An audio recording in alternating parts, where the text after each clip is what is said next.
Dahil lang sa isang biro noong bata. Dahil lang sa isang biro noong bata. Napangasawa ko ang babaeng kababata na hindi naman ako mahal. Sa araw ng kasal, iniwan niya ang mga salitang magbabayad ka. Pero hindi ko akalain na ganito katindi ang kanyang paghihiganti. Sa ikatlong taon ng aming kasal, nakita ko ang ika-negatibo 79 na lalaki sa aming silid-tulugan. Napabuntong hininga ako. At sa wakas ay kinuha ang papeles ng diborsyo. Umiti siya ng matamis at agad itong nilagdaan. Makalipas ang 2 minuto at 30 segundo. Nagkasundo kaming magkita sa munisipyo para sa proseso. Sa huli, tiningnan kami ng empleyado. At dahil sa kanyang trabaho, pinayuhan pa rin kami na mayroon pang 30 araw para mag-isip. Kung magsisisi raw kami, maaari pa kaming bumalik. Ngunit bago pa man matapos ang kanyang sinasabi, pinuto na siya ng aking asawa at sinabing hindi siya magsisisi. Kahit na raw mamatay ako. Pagkatapos niyang sabihin iyon, ibinaba niya ang kanyang panulat. At umalis nang hindi lumilingon. Tiningnan ko ang kanyang likod at ang puso ko'y tila winasak. Hindi niya alam na malapit na akong mamatay. Pagkatapos, nabalitaan ko na nakasuot siya ng puting-puting damit pangkasal. At nakahiga sa ibabaw ng aking puntod. Napaiyak ako ng labis. Ang araw na iyon ay ang kasal niya sa kanyang unang pag-ibig. At siya ring libing ko. Hiningi ng doktor na manatili ako sa ospital para sa pagsubaybay. Ngunit tinanggihan ko. Sa halip na sa ospital, gusto kong makita. Sa huling 30 araw ang taong minahal ko ng buong buhay ko. Tinawagan ko si Ted Kiihei. Naisip ko na kahit magalit lang ako sa kanya o mag-away kami ay gagaan ang aking pakiramdam. Ngunit pinuto ni Ted Kiihei ang lahat ng tawag. Tinawagan ko siya hanggang sa mainis siya sa akin. Isinara na lang niya ang kanyang telepono. Nang magpakita siyang muli, kasama niya ang isang lalaki na hubot-hubad. Na nakahiga sa kama na pinagsamahan naming mag-asawa. Hindi niya nakita ang aking pagkalito. Ang nakita niya lang ay isang mukha na kinamumuhian niya. Sinasadya niyang halikan ng mariin ang lalaki sa harap ko. Ang mga patak ng laway sa gilid ng kanyang labi ay tila tumutusok sa aking mga mata. Gusto mo bang magdiborsyo? Nagkunwari akong kalmado at tumakas mula sa silid na iyon. Halos lahat ng tao sa VTDD ay alam na mula pa noong bata kami, hindi kami gusto ang isa't isa ni Ed Kiihi. Kapag nagkita kami, nag-aaway kami. At halos lahat ay akala na kinamumuhian ko si Ted Kiihi. Katulad ng pagkamuhi niya sa akin. Hinawakan ko ang singsing sa aking daliri. Ito ay isang singsing na napilitan lang si Ted Kiihi na ibigay sa akin pagkatapos ng kasal. Nang ilagay niya ito sa aking kamay, ibinato niya sa akin ang lalagyan. Noong una, itinago ko ang aking nararamdaman. Hanggang sa hinila ako ni Ted Kiihi. Para gampanan ko ang aking obligasyon bilang asawa. Nang ako'y maantig, bigla niyang nahawakan ang singsing sa aking kamay. Agad na tumawa si Ted Kiihi at sinabing, "Giyang bide. Hindi ba't gusto mo ako? Kaya ayaw mo akong diborsyuhin? Kung ganoon, maaari mo nang itigil ang nararamdaman mo. Hindi lang kita hindi magugustuhan, kundi kinamumuhian pa. Walang pagkamuhi na walang dahilan. Hindi ako gusto ni Ted Kiihi. Dahil ang mga angka ng AC at Giyang ay matagal nang may usapan sa kasal. At ang unang pag-ibig ni Ted Kiihi ay napilitang pumunta sa ibang bansa dahil dito. Noong gabing iyon ng paghihiwalay, nagising ako hanggang umaga. Ang aking mga magulang ay nagsama dahil sa negosyo. At wala silang pagmamahal sa isa't isa. Ngunit, sino ang magsasabi sa akin kung paano panatilihin ang taong mahal ko? Noong bata pa ako, ang alam ko lang ay gumamit ng masasakit na salita. Para mapansin ako ni Ted Kiihi. Ngunit pagkatapos, ano ang nangyari? Pumikit ako ng tuyo. Ang patuloy na pagtunog ng telepono ay gumulo sa aking isipan. Binuksan ko ang isa. Si Ted Kiihi ay nagpapadala ng mga sobre sa grupo. Anong nangyayari? Masaya ka yata, binibining Ted. Tahimik lang si Ted Kiihi. At nagpadala ng litrato ng kanyang nilagdaang sertipiko ng diborsyo. Sa loob ng panahon ng pag-iisip, ang isang litrato niya ay parang bomba. na sumabog sa lahat ng nagtatago sa grupo. Diborsyado na. Pumayag na si Jiang Bide. Ito na ang pinakamagandang balita. Sa wakas, makakawala na si Kiifi sa pasaning ito. Dapat ipagdiwang. Sabi niya noong nakaraan. Hirap na hirap daw siyang matulog tuwing nakikita niya ang mukha ni Jiang Bide. Ngayon, ayos na. Sa susunod, maaari na siyang magpalit ng 1, 0 o 20 iba't ibang tao. At walang makikialam. Hindi ba ninyo nakikita kung ilang lalaki ang nakatulog ni Kiifi? Pero tiniis ni Jiang Bide. Bakit hindi niya matiis ngayon? Hindi kaya pinaglalaruan lang siya? Baka sa susunod, hindi na siya makakuha ng papeles ng diborsyo. Pagkatapos sabihin ito, tumahimik ang grupo. Agad namang tumunog ang aking telepono. Jiang Bide, hindi mo naman ako binibiro, di ba? Pagkatapos ng panahon ng pag-iisip. Talaga bang pupunta ka para sa proseso? Isang maputlang ngiti ang lumitaw sa aking mukha. Dahan-dahan akong nagsalita sa kabilang linya. Binibiro lang kita, Dsat Kiifi. Anong gusto mong gawin? Humihingal ang tao sa kabilang linya. Sa tingin ko, kung nakatayo ako sa harap ni Dsat Kiifi ngayon, baka hindi na niya kailangan pang maghintay ng 1 buwan para gamitin ang kanyang matutulis na kuko sa akin. Naku po di. Hindi pa man nakapagsalita si Dsat Kiifi. Tumawa na naman ako. Alat kay Ilay. Hindi kita binibiro ngayon pero may isa akong hiling.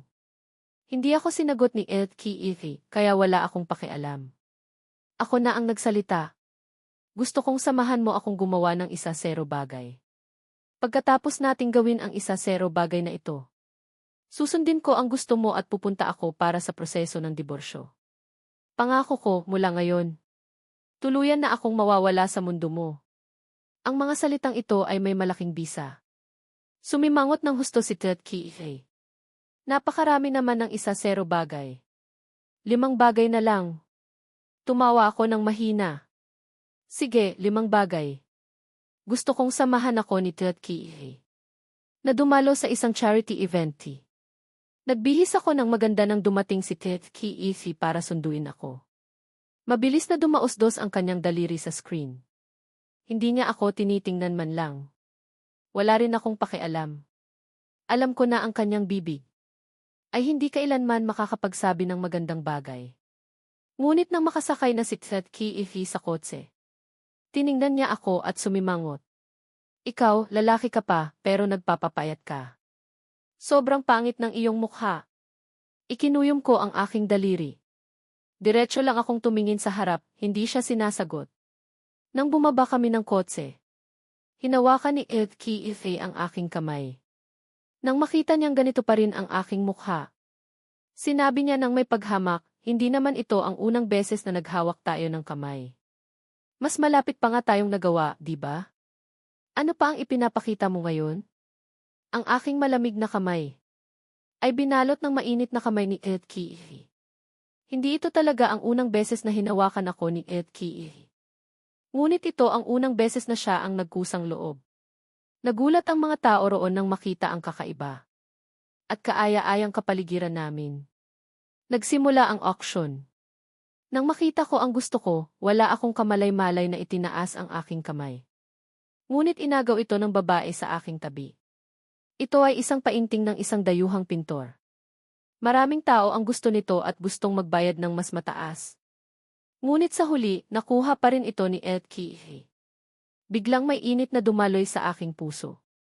Ang painting na ito ay tutulong sa akin na lumipat sa bahay #6 sa Namkide.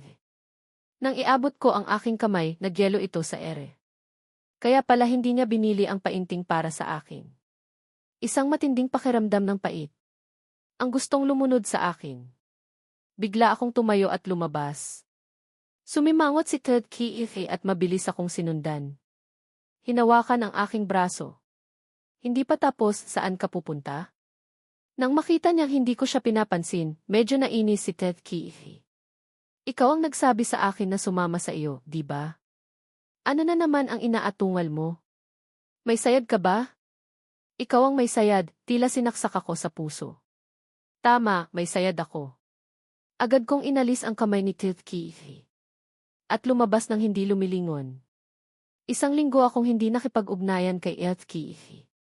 Lumipat na ako mula sa bahay na pinagsamahan naming mag-asawa. Noong una, hindi nag-alala si Eltki.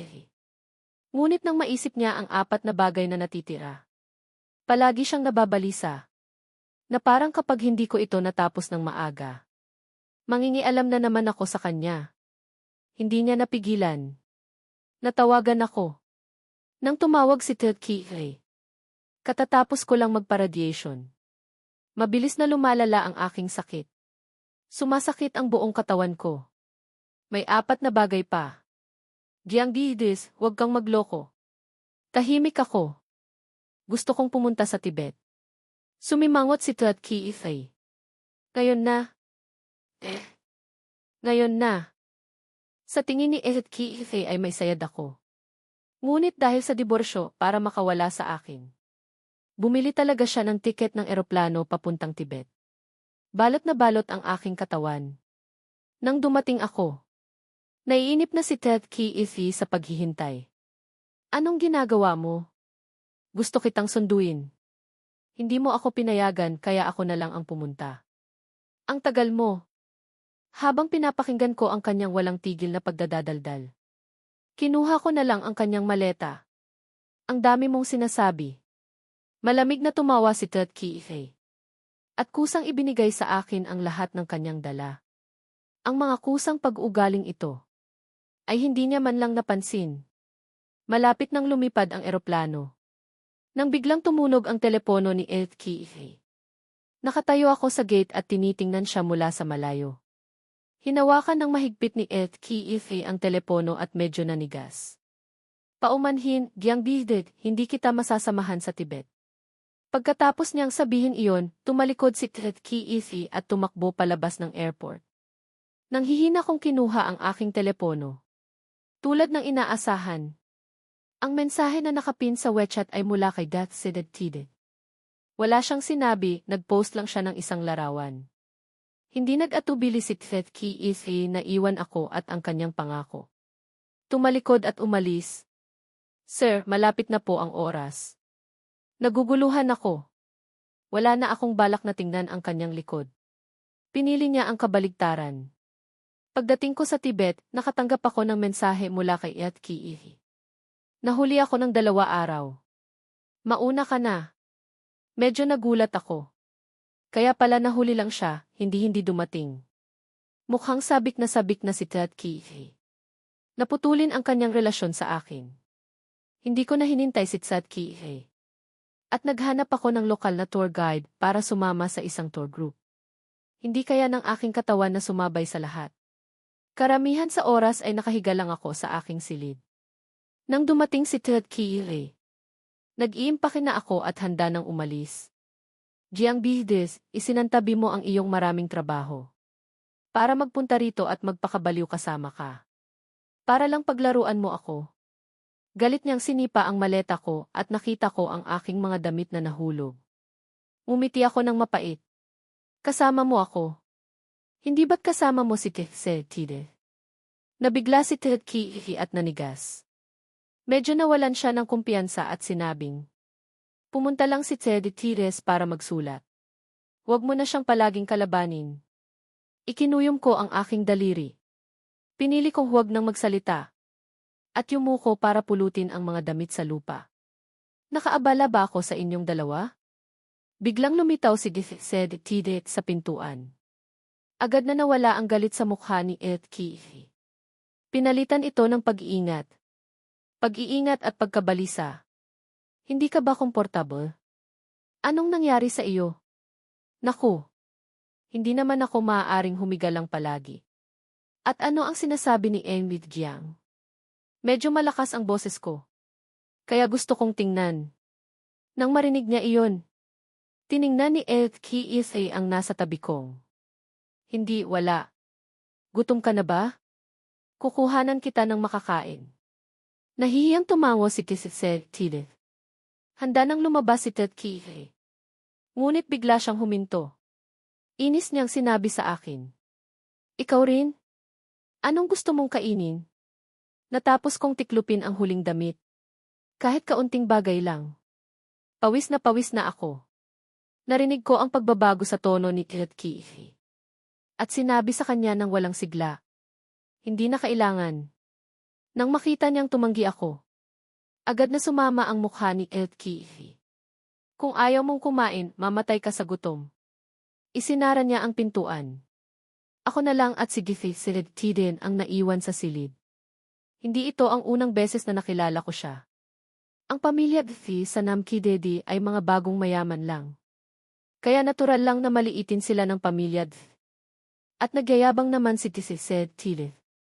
Dahil sa tingin niya ay namimili ng tao ang pamilya Sa galit noon, umalis siya at gustong magnegosyo sa ibang bansa.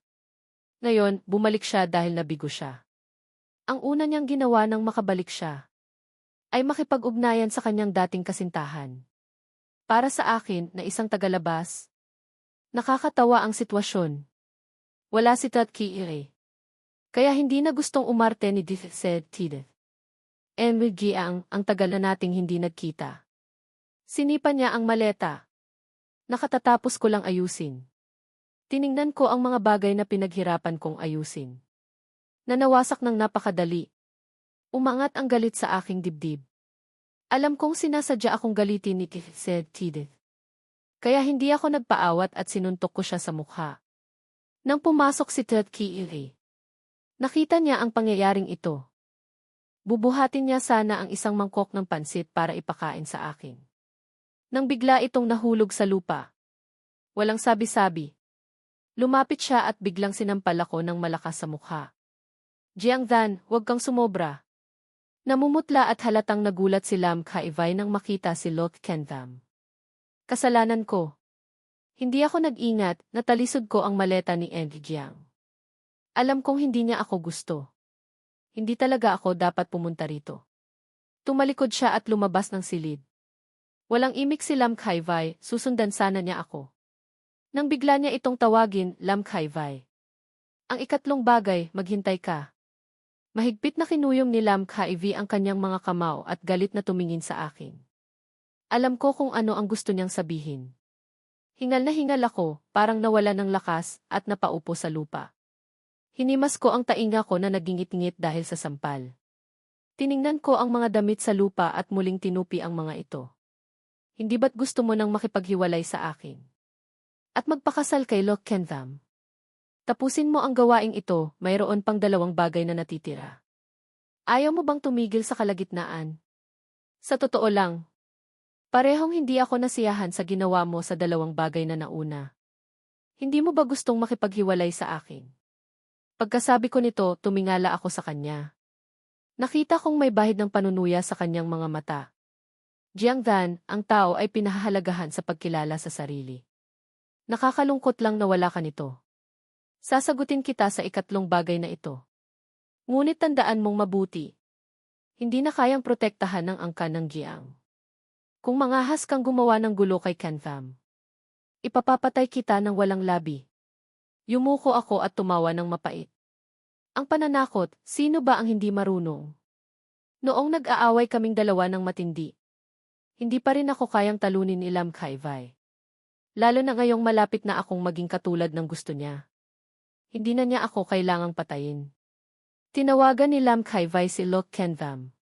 Hinikayat niya itong umuwi ng maaga ayon sa kanyang plano. Tiningnan ko ang maingat niyang pagprotekta rito. Ang pait sa puso ko ay parang pag-inom ng apdo.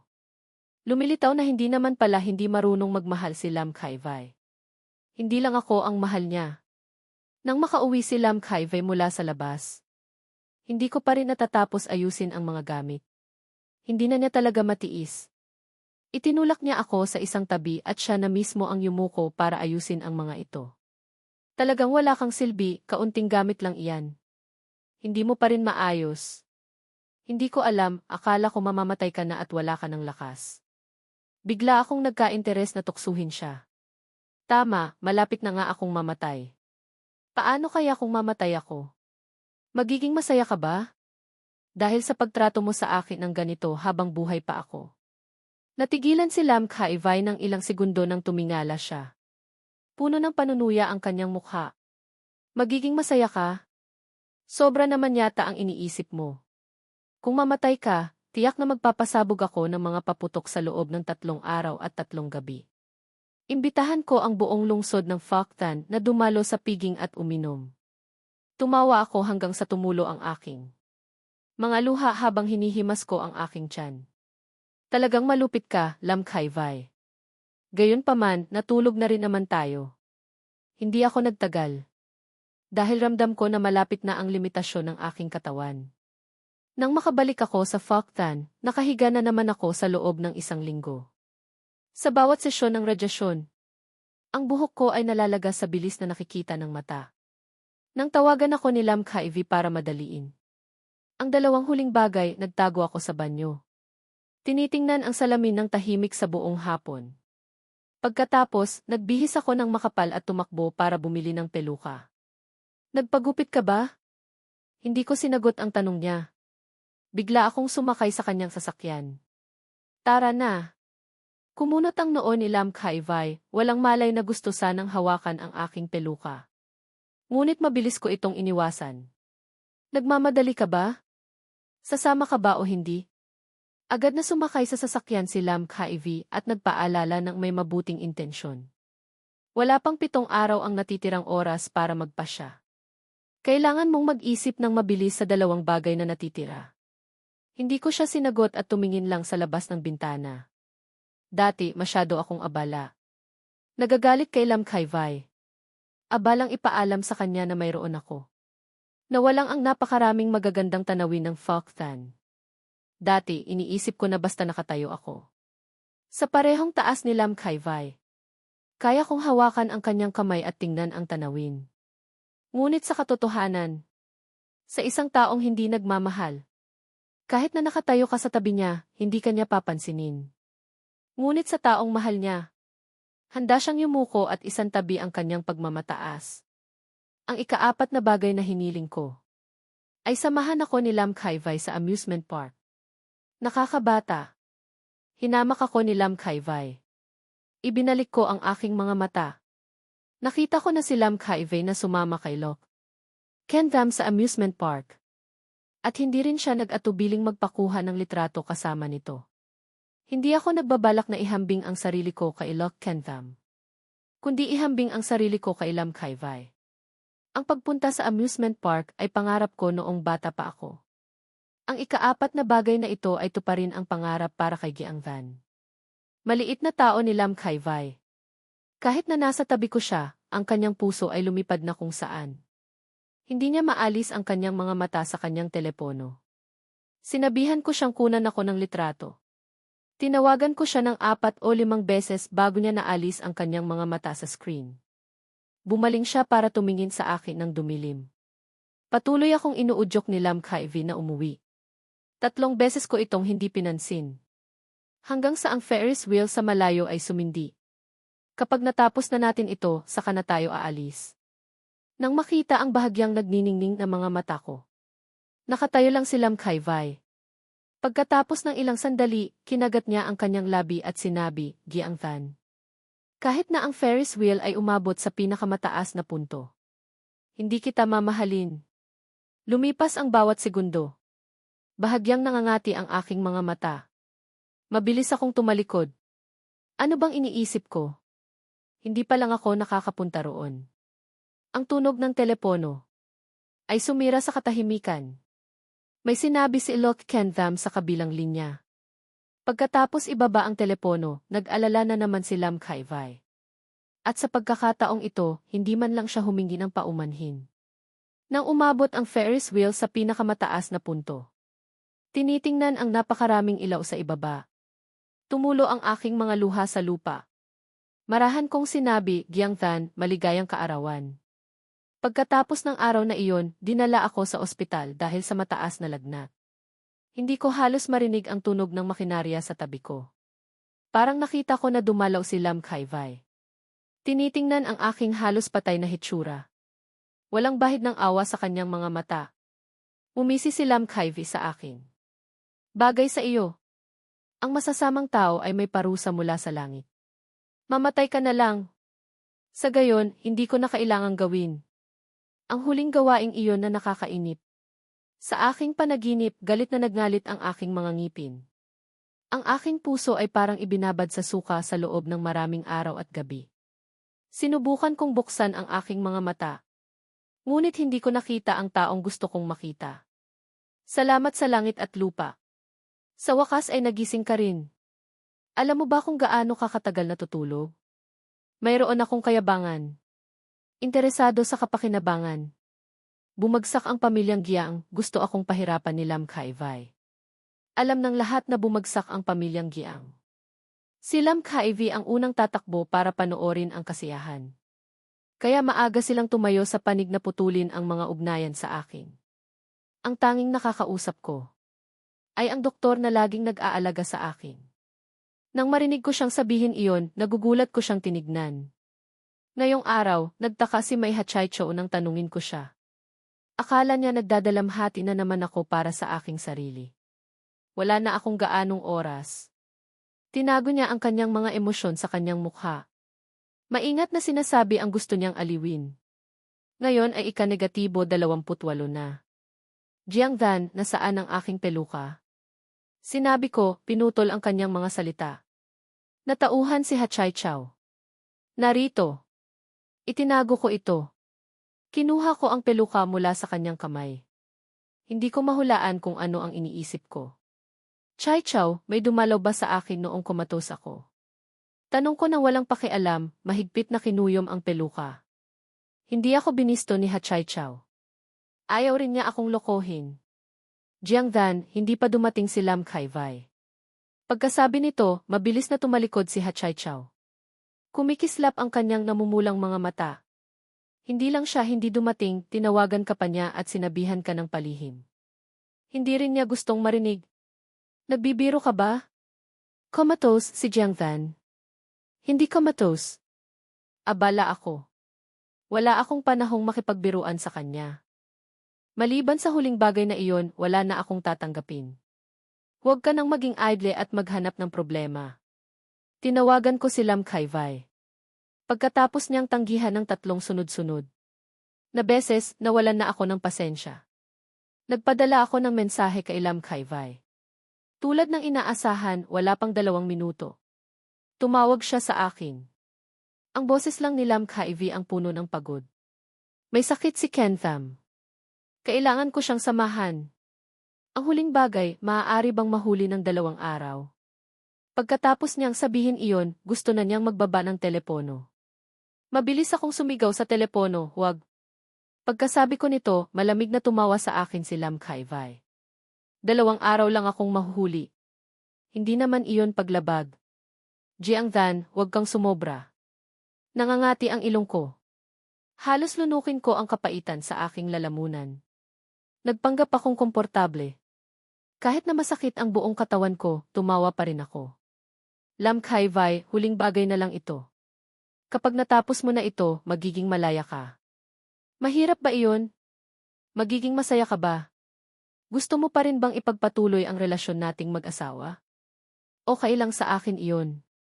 Si Lam Kai-vai ay hindi matagal ang gamitin ko ang mga salitang ito para udyukan siya. Nakita ko na palaging gumagana ang trick na ito. Pagkatapos ibaba ang telepono, niyakap ko ang telepono at tumawa ng malakas. Hanggang sa tumulo ang aking mga luha sa aking pisngi at pumasok sa aking bibig. Ang lasa ay parang kutsilyo na patuloy na ginugulo ang aking puso.